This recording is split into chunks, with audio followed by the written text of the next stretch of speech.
Hi there, Guy from Midwinter Minis here, and welcome to episode 1 of my paternity leave videos, I suppose. A chance for me to show you some of my absolute favourite miniature hobby and wargaming channels on YouTube. And first up, my good friend Brent from Goobertown Hobbies is going to share his miniature storage secrets with you. Well, hello there. My name is Brent, and I'm here to show you my favorite way to store minis and bits. So here's what you'll need.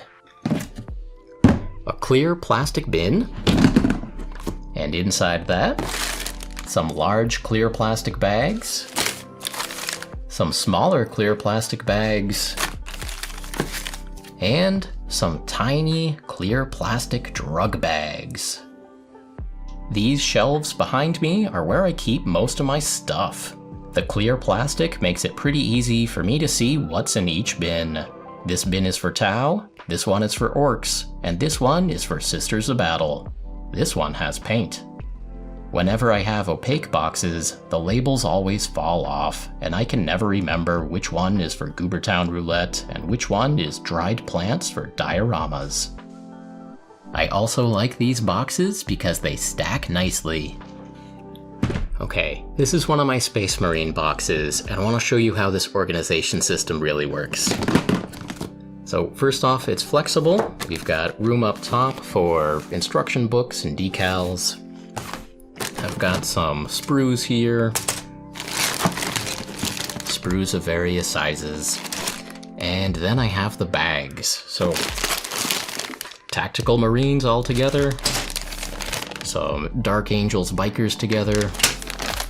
These are various Dark Angel bits, a lot of Space Marines with hoods and robes in here. And here, this is the heart of this organization system.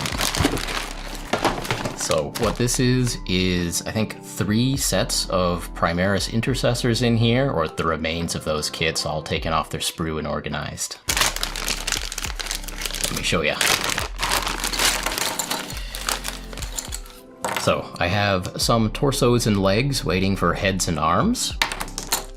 And then I have a lot of little bags of heads and arms. So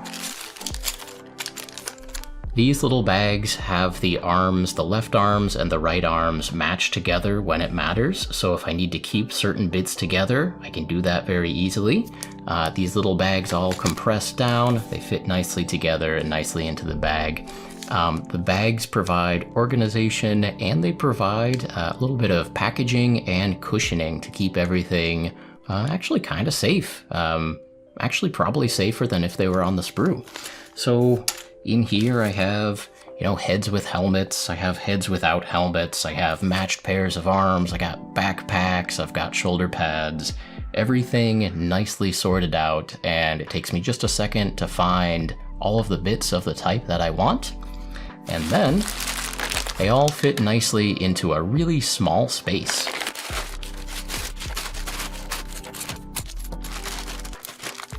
So, like I said, this is the remains of, I think, about 30 Primaris Intercessors, plus a couple whole ones in there ready to build.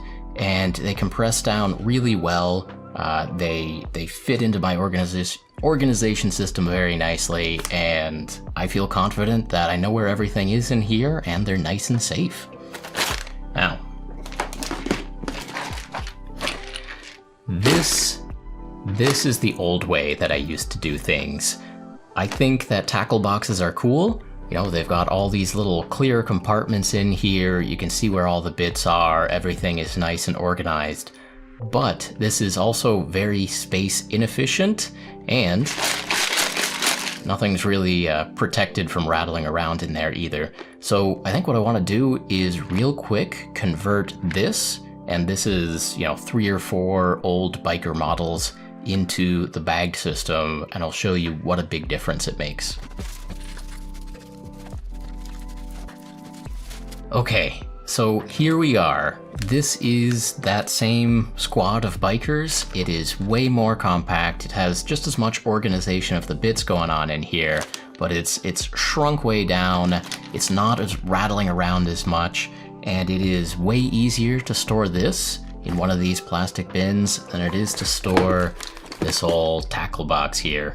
This will go in my pile of empty tackle boxes with all the others. So yeah, with this system, everything condenses down nice and tight. It's still really well organized, but it's small, it's compact, it's cushioned, and all the bags are clear, so you can see where all your bits are and you can find them easily when you need them.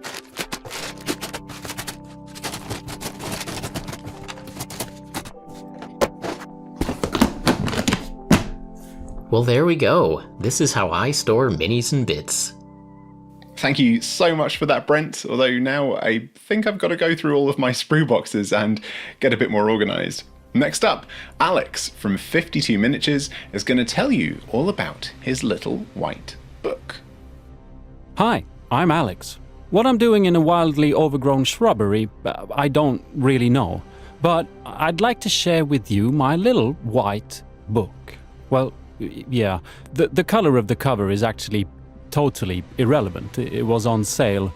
But of all the little hobby things I've been picking up and sometimes discarding or disregarding, there is one thing I use every single time I paint a new mini.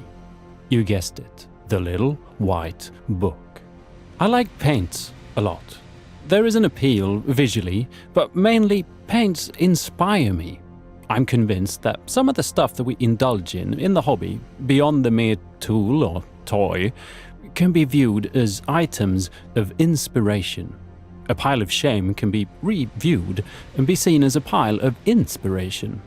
For me, seeing different colors, different paints, spurs my imagination, leading not only to fun color schemes, but actually makes me paint. So what about the little white book? Well, I put my paints in it. Not only does keeping track of and organizing paint become tricky after 20 odd bottles, seeing paint, painted out and dried on paper or any surface, come to that, is quite different from looking at paint in liquid form through the murky plastic lens of its container. Important for me is also to separate product from concept. Mumbo jumbo talk, I know. But names, for example, can be misleading, like Ardennes Green can actually be used to paint orcs, not only large European forests. Also, different paint brands come with different self-induced mental concepts. Seeing paint on paper in my book eradicates some of these concepts, forcing me to see the actual product, resulting in quite different decisions, better decisions. And then there's the order and the ability to compare. I have, this being adjustable for any individual preference, of course, divided the paints into different color sections, with separate sections for things like washes, inks and metallic paints, leaving empty pages in between the sections for definitive future paint expansions. And now for the next secret. Turning this book over, starting from the back, I have my recipes. The concept of recording specific recipes is a fabulous thing, especially if you have a larger project you keep revisiting. My little white book has played a great part in my color schemes and overall attitude when choosing paints. Starting a book like this can seem like a lot of work, it probably is, but the effort put in definitely pays off. It has for me. Regardless of what color you choose on the cover, please consider giving this one a try. It's changed how I paint my minis, and it might change how you paint yours too. Man, totally inspiring. Thank you so much, Alex, for sharing that with everyone. Remember, if you want to find any of the channels I'm featuring in these videos, you can find the links in the description and pinned in the comments. And finally, some quick words of inspiration for all the newcomers to the hobby from Raquel from Raquel's Art. Greetings, Earthlings. My name is Raquel, and I am so stoked to have been summoned here today. I am relatively new to the tabletop terrain world, but I have been an artist for pretty much as long as I could hold a crayon, so I just wanted to encourage you all to do a few things. Obviously, there is so much we can all learn online about mini painting and making terrain, but there's a lot that we can do on our own. First things first, I want to encourage you to experiment. Maybe you're brand new to the hobby and you don't have the right type of paints, but really, who cares? Don't stop yourself from doing something new. Worst case scenario, you learn a valuable lesson along the way. Don't have the cash to spend on some glamorous hobby supplies? Get creative. Make the tabletop monster of your dreams out of garbage. Think outside of the box. At the end of the day, tabletop RPGs are meant to be fun, so why take any fun out of it by limiting yourself creatively? So, if you want to make that pink and purple Barbie Dreamhouse inspired castle of your dreams, you do that. Be as true to yourself as you can be. Which brings me to my last and my most important tidbit. Be as kind and supportive to other creative folks as you can.